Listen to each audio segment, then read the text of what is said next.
Bom dia, boa tarde ou boa noite, independente da hora que você estiver assistindo essa aula. Hoje o tema é filosofia política e a gente vai focar na filosofia de Thomas Hobbes. Ele é um filósofo contratualista, né? E o escrito mais importante dele, o livro mais importante dele, do qual a gente vai falar hoje, é O Leviatã. Inicialmente, a gente precisa refletir sobre o que aconteceria se não houvesse nenhuma lei ou nenhum tipo de poder mediando e regendo as relações humanas. Esse é o tipo de questão que o filósofo inglês Thomas Hobbes teve e tentou responder com a sua filosofia. Sobre ele nasceu na Inglaterra em 1588 e faleceu em 1679. No seu contexto histórico, que ajuda a gente a entender mais ou menos por que ele criou a filosofia dele, como que foi desenvolvendo, ele teve bastante carga do período em que ele estava vivendo, né?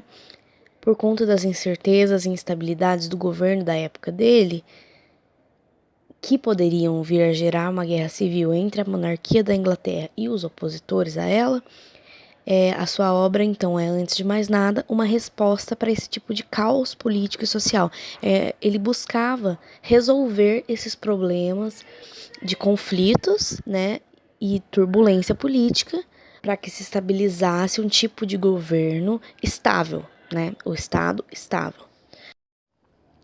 Então, após entender o período do contexto histórico em que ele estava inserido, a gente precisa entender as raízes da sua filosofia. Hobbes acreditava que no estado de natureza, ou seja, o estado antes do estado civil, o homem vive em um estado de guerra. O estado de natureza é igual ao estado de guerra, de todos contra todos. Ou seja, não existe paz selada pelo homem fora do estado civil. Aqui vale a gente destacar a frase dele, provavelmente a mais famosa, de que o homem é o lobo do homem. O que significa dizer isso? Afirma que o indivíduo, sem o regimento do Estado, é o predador dele mesmo e de sua espécie. Homo homini lupus est. Meu caro amigo Hobbes, vamos deixar o latim de lado. Na época em que estamos, o latim é uma língua morta. Pois que seja. Homo homini lupus est. Significa o homem é o lobo do homem.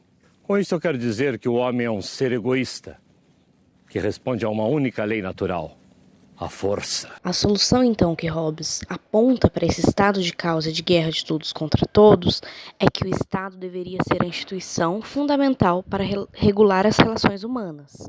Então, o Estado seria responsável por acabar com a guerra entre seres humanos. Que tipo de Estado seria esse?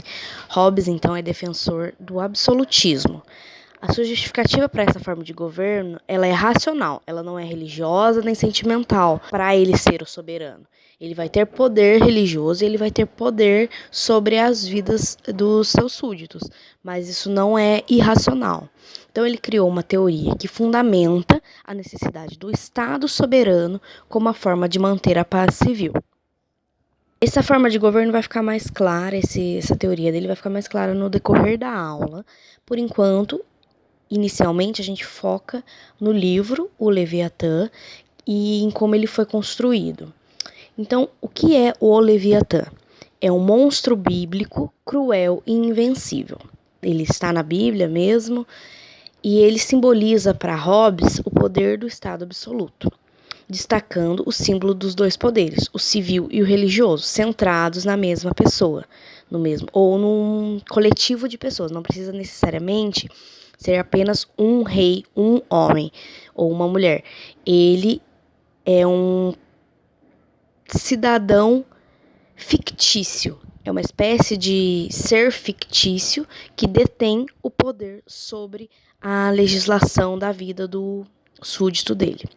Então, alguns pontos mais importantes são de que, para a teoria hobbesiana, o indivíduo abre mão de todos os seus direitos em favor da busca da paz, não somente de um ou outro direito. Ele entrega ao soberano o direito da sua liberdade em busca da paz. Isso não significa dizer que o indivíduo vai ser obrigado a fazer tudo aquilo que o soberano lhe ordenar.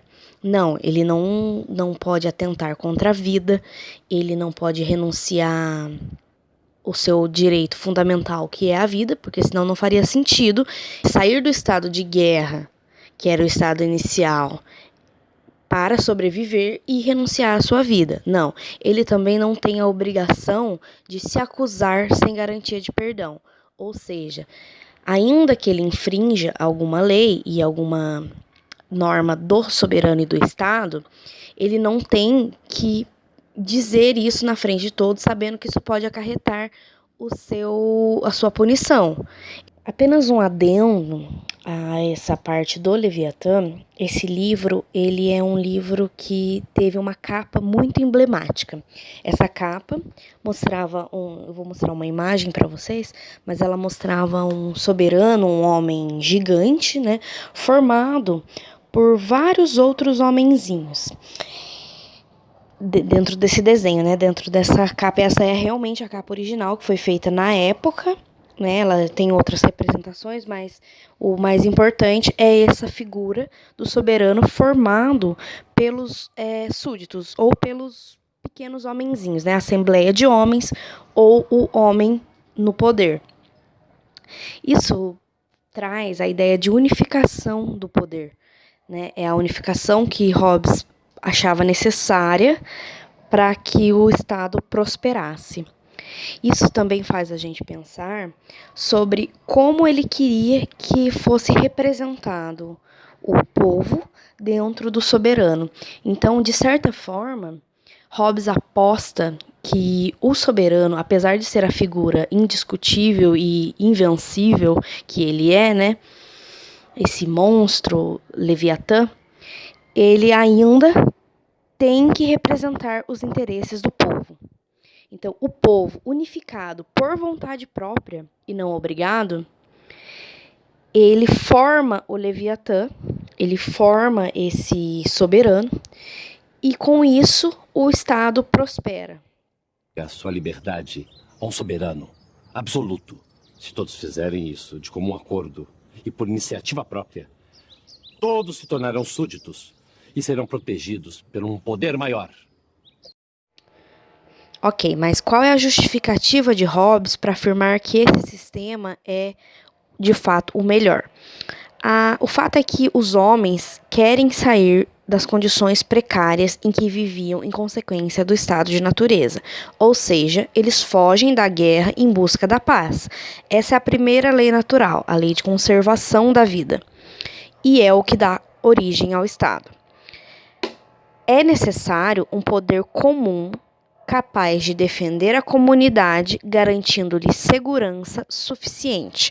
Isso é um trecho do livro de Hobbes, e tudo está pautado no contrato social hobbesiano. Ou seja, o pacto firmado entre o homem e todos os outros homens seria expresso da seguinte forma, de acordo com ele: cedo e transfiro o meu direito de governar a mim mesmo a este homem, ou a esta assembleia de homens, com a condição de que transfiras a ele o teu direito, autorizando de maneira semelhante todas as suas ações. Através desse pacto, estaria criado o Estado. Isso é o contrato social hobbesiano. Eu, indivíduo em estado de guerra, em busca da paz, cedo e transfiro meu direito de governar a mim mesmo, contanto que você, indivíduo que vive na mesma sociedade que eu, faça o mesmo. Ceda o seu direito de governar a si mesmo ao mesmo Estado, ao mesmo homem de maneira semelhante. O mesmo homem ou assembleia de homens, né?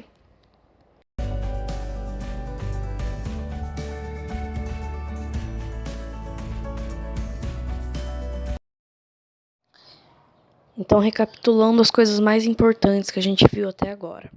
O estado de natureza hobbesiano, estado de guerra de todos contra todos. Formação do pacto social, que é eu ceder da minha liberdade e dos meus direitos para a busca da paz, contanto que o meu amigo, o outro indivíduo da mesma sociedade, o mesmo grupo social, faça o mesmo para a formação do Estado. Para quem eu cedo esse direito? Eu cedo a um soberano ou uma assembleia de homens que vai me representar e que vai ter poder para fazer as decisões e estabelecer as leis que eu vou cumprir. De bom grado, eu faço, então, a transferência do poder da minha liberdade individual em prol da busca da paz e na tentativa de prolongar a minha vida, de manter a minha vida. Esse é o soberano de Hobbes, este é o Leviatã. Ad analysis of Thomas Hobbes' Leviathan. What does it mean to be truly free? Is it living in a world where you are able to go about your life as you wish, without oppression or tyranny from others? It sounds fair, but is the reality of individual freedom more complicated than that? In 1651, philosopher Thomas Hobbes published a book called Leviathan that laid out an opposing theory. Hobbes suggested that a world with absolute personal freedom, something he called the state of nature, would inevitably become violent and brutish.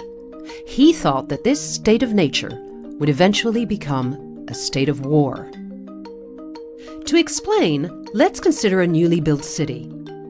This city has no traffic lights and no driving legislation. There is one driver who is free to drive around as he wishes. This is Hobbes' state of nature. More drivers move to the city. They are all free to drive from place to place however they want to. Crashes start to occur. Slow drivers weave in front of fast drivers, and parked cars obstruct access to the streets. The freedom of one driver to drive wherever or however he wants begins to impinge on the freedom of another to do the same. The city's roads are now in Hobbes' so-called state of war. Hobbes proposes that the solution to the state is creating a civil society with a Leviathan, someone who is in charge to preside over the conduct of its citizens. In the case of our imaginary city, traffic lights are put in place, rights of way are established, and laws are drawn up. A traffic enforcer becomes the Leviathan and would hold authority over drivers to enforce the law. As a result, drivers will now be able to use the city's roads without crashes or obstructions. Although individual freedom has been compromised, drivers enjoy more protection and better social order. Hobbes saw the organization of individual liberty by a king or queen with the absolute power to create laws as a pragmatic and rational way to sustain a moral world. He believed that humans entered into this hierarchical society because they realized it was within their interest to do so. Hobbes' Leviathan was published amidst the chaos and violence of the Civil War in Britain, a time where political, social, and scientific structures were in a constant flux. It played an important part in the formation of social contract theory and remains an important text in the history of ideas. Então, agora que a gente já passou pela teoria de Hobbes, grosso modo, como a gente já viu como ela foi se formulando, a gente vai focar, então, numa análise mais aprofundada do livro Leviatã. Esse livro é um livro dividido em 4 partes. As partes são do homem, do Estado cristão e do reino das trevas. Eu vou disponibilizar para vocês um link onde vocês têm acesso ao texto completo, ao texto integral. E esse link tem uma facilidade que dentro do índice dele, ele tem uma espécie de índice de mapa mental, que ele descreve o que cada capítulo dentro de cada livro vai falar de mais importante, né? Tem de mais importante para oferecer. Isso facilita muito na leitura, principalmente na leitura iniciante de filosofia. A partir disso, a gente vai começar a focar nos capítulos do livro mais importante. O que eu peço para leitura, para quem se interessar e realmente quiser ter contato com o escrito do autor, é que leia o capítulo 13. Ele é um dos capítulos mais importantes, é onde ele vai fazer um resumo sobre como ele entende o homem, como ele entende a natureza do homem e por que é assim que se forma o Estado para ele, né? Então, aqui a gente vai entrar na parte 1 do homem, né? Hobbes analisa a sociedade onde os seus componentes básicos são o homem e as suas sensações. Então, ele define as várias paixões, sentimentos, de maneira impessoal e com base em princípios científicos. O que muitas pessoas podem pensar, apesar do Hobbes ter essa tendência absolutista, é de que ele não era racional e de que ele, sei lá, ia com o movimento da sua época. Muito pelo contrário, ele analisa os 3 meios de governo, né, que são a aristocracia, a república e a monarquia, e entende que a monarquia é o melhor e que só ela é a capaz de trazer ordem ao Estado. Para tanto, para que ele possa chegar a essa conclusão, ele diz que a gente primeiro tem que desvendar o indivíduo social. Então, para pensar o Estado, ele faz esse capítulo da parte 1 do homem, não sem querer. Ele faz isso por um motivo, para que a gente entenda como se dá o homem no seu estado natural e como ele caminha para construir o homem no estado civil, né? Então, ele descreve, né, o homem no estado natural como egoísta, egocêntrico e inseguro. Ele não conhece leis e não tem conceito de justiça. Somente segue suas paixões e desejos misturados com as sugestões da sua razão natural. Isso quer dizer que o homem ele vai em busca da realização do seu desejo, da sua inclinação. Ele não tem senso de justiça, nem senso de sociedade ou de bem comum. Então, para que ele iria se reger com essas bases? Para ele não existem essas bases, né? Então, nesse mundo, no mundo onde o homem não se rege por nenhum senso de justiça, que é o mundo natural, o ser humano vive em desconfiança e não tem segurança, né, para confiar no próximo, enquanto cada um se concentra na autodefesa e na conquista, na preservação da vida e na busca da glória. O trabalho produtivo, então, assim, é impossível, pois não existe tranquilidade para a busca do conhecimento. Você está sempre em medo contínuo e perigo de morte violenta. Assim, a vida do homem será sempre solitária, pobre, sórdida, brutal e curta. Aqui a gente percebe que foram os homens mesmo que almejaram a ordem para garantir a paz, um Estado que garantisse paz e segurança dos indivíduos, porque é do interesse do homem que se saia desse Estado onde todos são inimigos uns dos outros, para um estado melhor, para um estado onde ele pode ter a segurança de ficar calmo dentro da sua casa, que nenhum outro homem vai entrar e fazer da vontade dele sobre a sua liberdade, sobre o seu direito à vida. Falando um pouco mais sobre o homem, Hobbes analisa que é preciso que o homem entenda a si mesmo, ou seja, todas as paixões são comuns a todos os homens submetidos a mesmas circunstâncias. Se um homem é submetido para o mesmo tipo de experiência, ele vai ter o mesmo tipo de aspiração. Então, ele é contrário às teorias de que o homem se movimenta pela ausência de vontade de ficar onde estava, ou seja, não é pela ausência de movimento que o homem busca o movimento. Não, ele, dentro do mesmo tipo de receptores, desenvolve o mesmo tipo de aspiração, o mesmo tipo de busca. Então, aqui entrando, falando dos 8 primeiros capítulos da obra do Leviatã do Homem, o autor, então, conceitua grande número de paixões humanas, né? E depois analisa o poder. Principal proposição sobre a natureza humana, né? A busca desse poder. Os meios para que dispõe de obter um bem visível no futuro, né? Ou o poder ou a glória, eles são original, que são meios inatos, né, que nascem com o homem, e instrumental, que são meios adquiridos. A compreensão do homem como um ser que deseja o poder como uma forma incessante de sobrevivência, Hobbes insere a essência do Estado como uma entidade composta pela soma de vários poderes individuais dos homens e da sociedade. O maior dos poderes humanos é aquele que é composto pelos poderes de vários homens unidos por consentimento numa só pessoa, natural ou civil, que tem uso de todos os seus poderes na dependência de sua vontade. Esse caso é o caso do poder de um Estado. Além disso, no decorrer do capítulo, Hobbes afirma que a religiosidade é algo natural ao homem, sendo impossível deixar de existir religião na humanidade, pois a religião assume um papel importante para que a união do Estado esteja presente, pois evita a guerra civil, que seria a morte do Leviatã, ou a morte do Estado.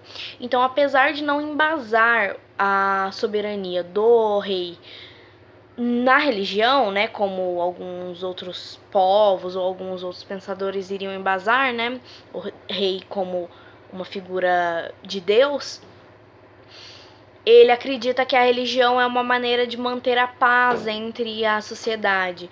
Todo mundo acreditando no mesmo Deus, acreditando na mesma entidade, faz com que a chance de haver uma guerra civil diminua. A guerra civil para o Hobbes é a dissolução do Estado. Ele viveu no período de guerra civil da Inglaterra, isso foi de grande influência dentro desse pensamento dele, inclusive desde o começo do pensamento até o final. Depois disso, Hobbes afirma que existem algumas causas principais para a discórdia entre os homens. As 3 principais causas são a competição, né, que é quando o ataque de um indivíduo sobre o outro busca o lucro, a desconfiança, cujo bem almejado seria a segurança e a glória, e a reputação, né, quando o homem buscaria a reputação. Esses são os principais conflitos entre os homens naturais, né? Os homens no estado natural, como Hobbes afirma. Então, além disso, ele diz que existem algumas leis naturais, que são as leis da natureza, que o homem já nasce com elas, né? Entre essas leis, isso formula bastante do pensamento que vai dar origem ao Estado.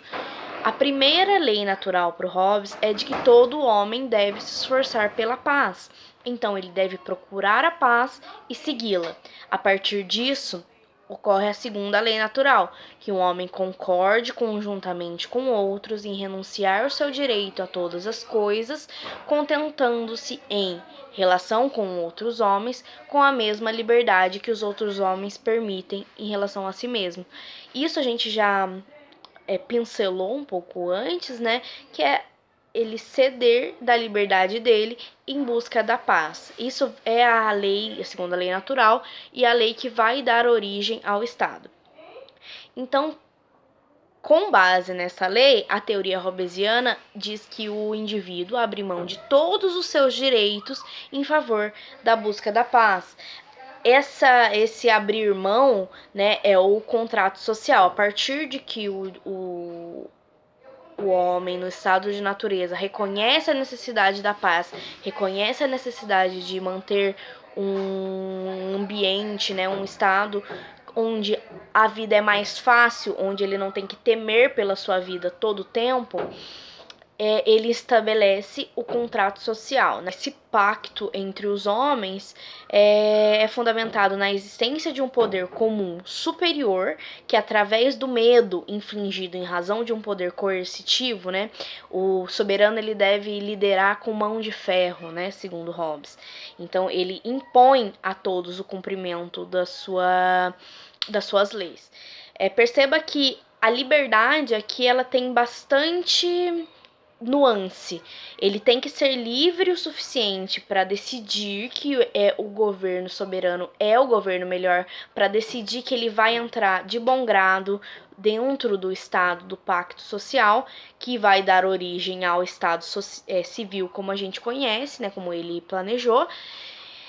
E, ao mesmo tempo, depois de firmado esse acordo, ele tem que entender que o soberano irá fazer valer do seu poder para com ele, para com o súdito. Então, ele vai através da coerção, através da imposição do seu poder, fazer valer o seu direito de regulamentar a sociedade, né? E o homem não pode ficar descontente com isso, porque foi ele, em conjunto com os outros homens, que decidiu que essa seria a melhor forma de se viver em sociedade. A existência desse poder seria impossível no estado de natureza, porque todos são juízes iguais de seus próprios temores.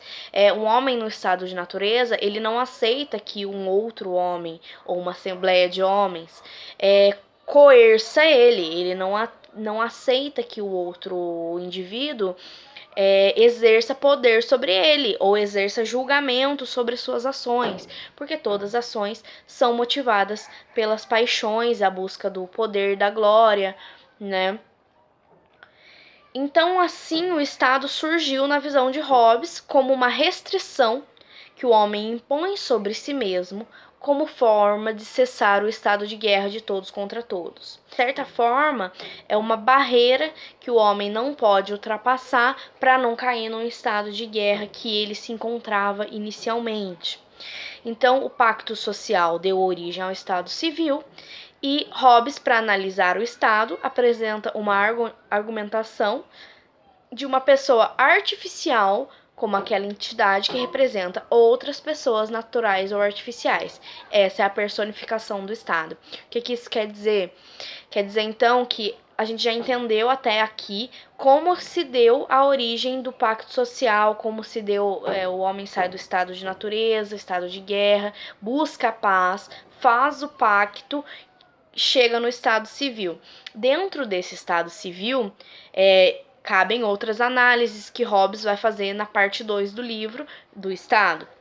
Então, ele argumenta que há a necessidade de uma entidade, né, de um ser, não necessariamente um homem, mas um ser mais poderoso, ou uma assembleia de homens, né, que forma ainda esse ser mais poderoso, que represente todas as pessoas naturais ou artificiais.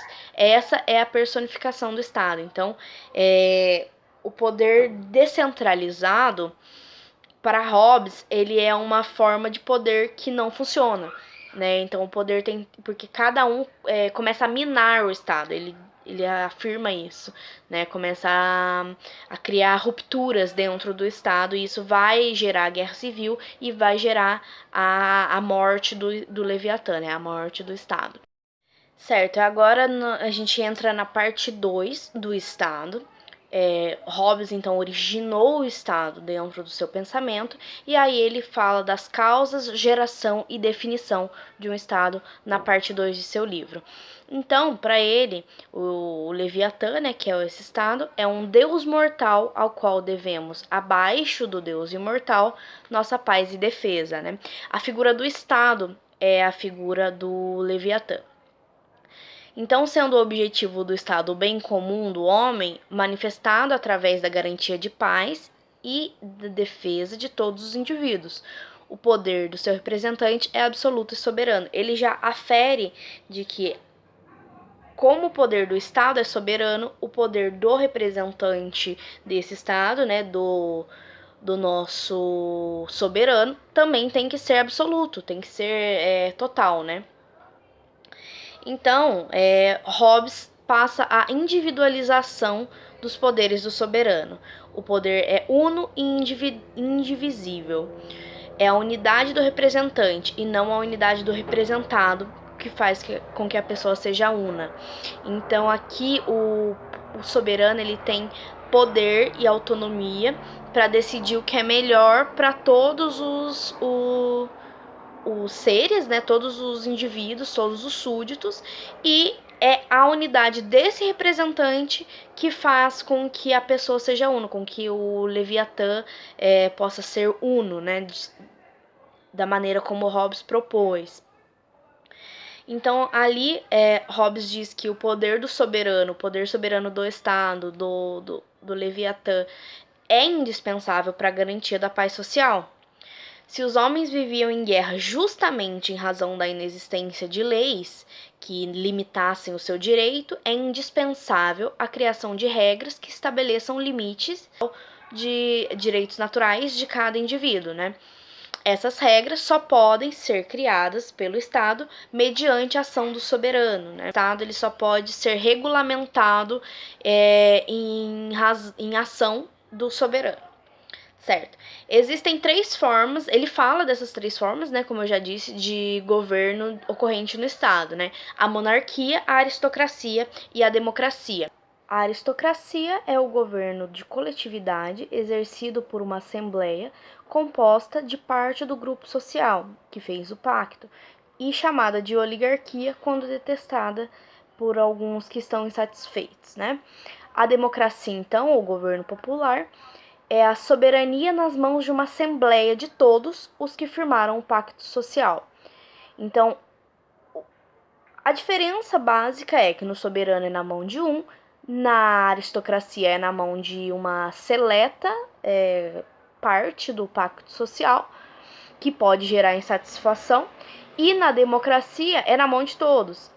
Hobbes afirma que esta forma de governo, né, que a gente chama de democracia, ele chamava de anarquia.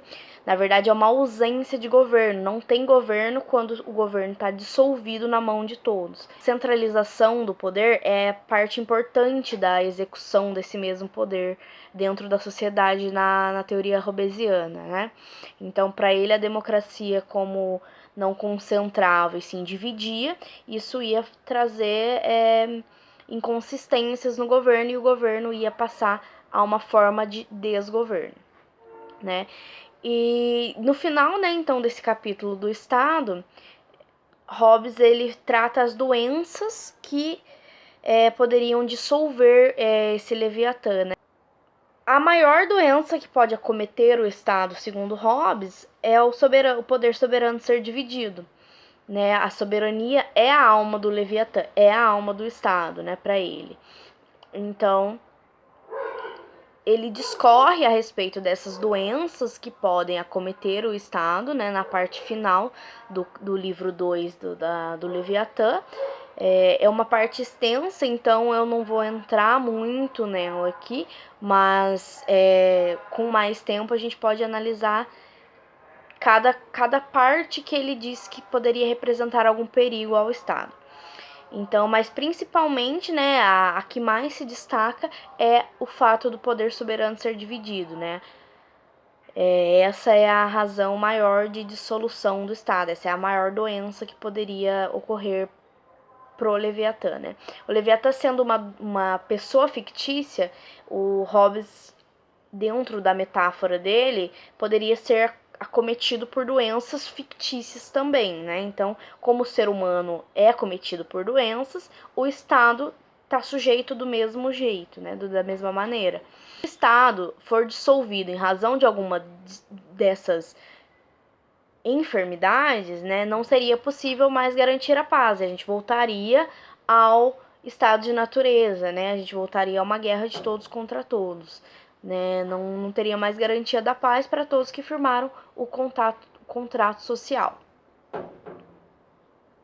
Né? A liberdade do homem seria restituída em função de proteger a sua vida e o meio com que ele utilizaria essa liberdade ficaria a critério dele, né? Que foi todo o problema que deu origem ao pacto social e ao Estado em primeiro lugar. Hobbes afirma, né, nas palavras dele, agora eu cito, que o soberano é a alma pública que dá vida e movimento ao Estado, a qual, expirando os membros, deixam de ser governados por ela, como a carcaça do homem quando se separa de sua alma, posto que é imortal.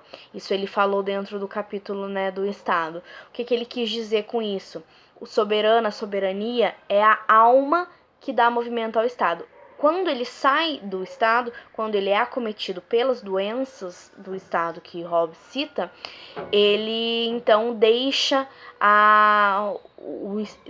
esse Estado, né? Ele sai, a soberania se retira e o Estado não existe mais, né? Ele cita, então, como se a alma imortal saísse do corpo e o que ficasse seria só o corpo físico, né, em degradação. Esse é o entendimento do Hobbes. É por isso que ele entende que a monarquia é a melhor forma, porque a dissolução do Estado faz com que ele não exista mais, com que a soberania deixe o Estado e ele se dissolva. Então, o percurso que a gente fez aqui dentro do capítulo do livro 1 e livro 2 do Leviatã é o percurso onde a filosofia do Hobbes é formulada, justificada, fundamentada, né, da maneira que ele entende. O homem no estado social, de guerra de todos contra todos, buscando as suas paixões e as suas aspirações individuais sem noção de justiça e de coletividade, está sempre em perigo, ele está sempre tendo que proteger a sua vida de todos que estão exercendo as liberdades dele da mesma maneira que ele exerce. Como o primeiro direito natural do homem é a busca da paz, ele acorda que essa liberdade seja cedida para a formulação do Estado. Esse acordo é o pacto social que dá origem ao Estado Leviatã. Para que esse Estado funcione, Hobbes acredita que tenha que ser soberano, que o Estado não possa ser dividido, que o poder do Estado não possa ser minado pelas liberdades individuais ou pelas vontades de mais de uma pessoa, que é mais difícil de se controlar do que a vontade de um soberano que vai ter a liberdade para reger, né, e legislar sobre o comportamento dos seus súditos.